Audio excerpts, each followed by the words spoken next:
महाकाल। दोस्तों, ज्योति जगत के संघ में आपका स्वागत है। दोस्तों, इस अंक में हम जानेंगे कि इत्र का प्रयोग देवताओं को प्रसन्न करने के लिए कैसे किया जाता है, किस लग्न वाले को या किस राशि वाले को किस इत्र का प्रयोग करना चाहिए और किस वार को किस देवता को उस इत्र को समर्पित करना चाहिए, जिससे उसके लग्न को मजबूती मिले, उसके कुंडली की जो ग्रह है उसको सपोर्ट करने लग जाए और उसको धन धान्य की और मान सम्मान की ऐश्वर्य की प्राप्ति हो। तो दोस्तों, आइए शुरू करते हैं ज्योतिष जगत का देवने। दोस्तों, वैसे तो प्राचीन समय से ही इत्र का प्रयोग किया जाता है किसी को भी वश में करने का या देवी देवताओं को प्रसन्न करने के लिए इत्र का प्रयोग किया जाता है। लेकिन इस अंक में हम आपको बताएंगे कि लग्न के अनुसार या राशि के अनुसार किस लग्न वाले को या किस राशि वाले को किस इत्र का प्रयोग करना चाहिए और किस प्रकार उसका प्रयोग करना चाहिए, जिससे कि उसकी मनोवांछित फल की प्राप्ति हो सके। तो दोस्तों, आइए शुरू करते हैं आज का वीडियो। आप इसको अंत तक अवश्य देखिए, क्योंकि अंत में इसमें यह भी बताया जाएगा कि किस प्रकार के इत्र किस देवी देवताओं को वर्जित होते हैं। दोस्तों, जिनकी भी राशि मेष है या फिर वृश्चिक है या फिर लग्न मेष है या वृश्चिक है, उनको केवड़े के इत्र का प्रयोग करना चाहिए। केवड़े के इत्र का प्रयोग उनको मंगलवार को हनुमान जी को करना चाहिए। हनुमान जी पर केवड़े का इत्र चढ़ाना चाहिए। इससे उनका लग्न मजबूत होता है और उनके कुंडली के जो सपोर्टिव ग्रह हैं वो उनको सपोर्ट करने लग जाते हैं और धन धान्य की उनको प्राप्ति होती है हनुमान जी की कृपा से। दोस्तों, जिनका भी लग्न वृषभ है या तुला है या जिनकी भी राशि वृषभ है या तुला है, उनको गुलाब के इत्र का या फिर चंदन के इत्र का प्रयोग करना चाहिए।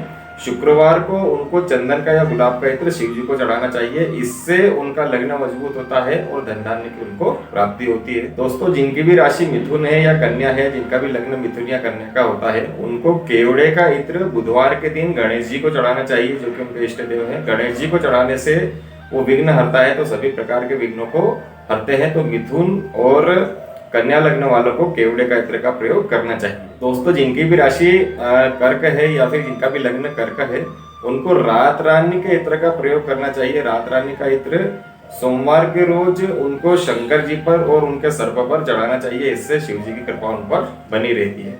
दोस्तों, जिनकी भी राशि सिंह है या फिर जिनका भी लग्न सिंह है, उनको रात रानी के इत्र का प्रयोग रविवार के दिन करना चाहिए। रात रानी के इत्र को उनको शिव जी पर चढ़ाना चाहिए रविवार के दिन, तो उससे उनका लग्न मजबूत होता है। राहु केतु की जो दशा या अंतरदशा चल रही है, उनके बुरे फले वो समाप्त हो जाते हैं। तो सिंह लग्न वालों को रात रानी का इत्र रविवार के दिन शंकर जी पर करना चाहिए।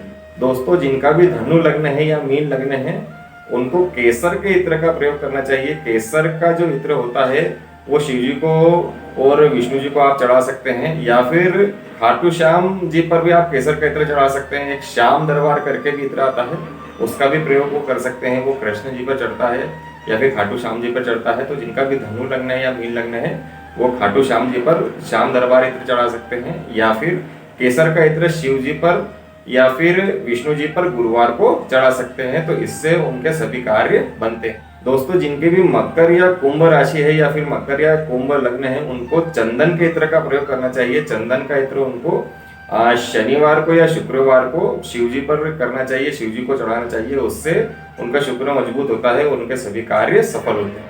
दोस्तों, ये तो हो गई लग्न और राशि के अनुसार इत्र के प्रयोग की बातें। अब हम देखते हैं कि काल सर्प दोष यदि किसी को हो या फिर पितृ दोष हो या फिर आपकी कुंडली में यदि शनि के द्वारा कोई सा भी दोष 7.5 चल रही है या फिर विष योग चल रहा है, शनि का विष योग चल रहा है, तो आपको कौन से इत्र का प्रयोग करना चाहिए। तो दोस्तों, आपको किसी प्रकार का राहु केतु का या शनि का यदि दोष चल रहा है और आपके जीवन में परेशानी चल रही है, तो आपको रात रानी के इत्र का प्रयोग करना है। रात रानी के इत्र को आप शनिवार को शिव जी पे चढ़ाएं और शिव जी के ऊपर जो सर्प है उस पर आप रात रानी का इत्र चढ़ाएं। दोस्तों, आपको डीओ का प्रयोग नहीं करना है। इसमें खास बात यह है कि आप डीओ का प्रयोग नहीं कर सकते। आपको सिर्फ ओरिजिनल इत्र का ही प्रयोग करना है। ओरिजिनल इत्र थोड़ा महंगा आता है, लेकिन आपको उसी का ही प्रयोग करना है और जिस दिन बताया है उसी दिन करना है और जिस देवता पे बताया गया है उसी पर करना है, तभी आपको फल की प्राप्ति होगी। और 1-2 बार करने से नहीं होगी, कम से कम 5-6 सप्ताह तक आपको इसका प्रयोग करना पड़ेगा, जब आपके इसके रिजल्ट अच्छे मिलने लग जाए। दोस्तों, यहाँ पर खास बात यह है कि आपका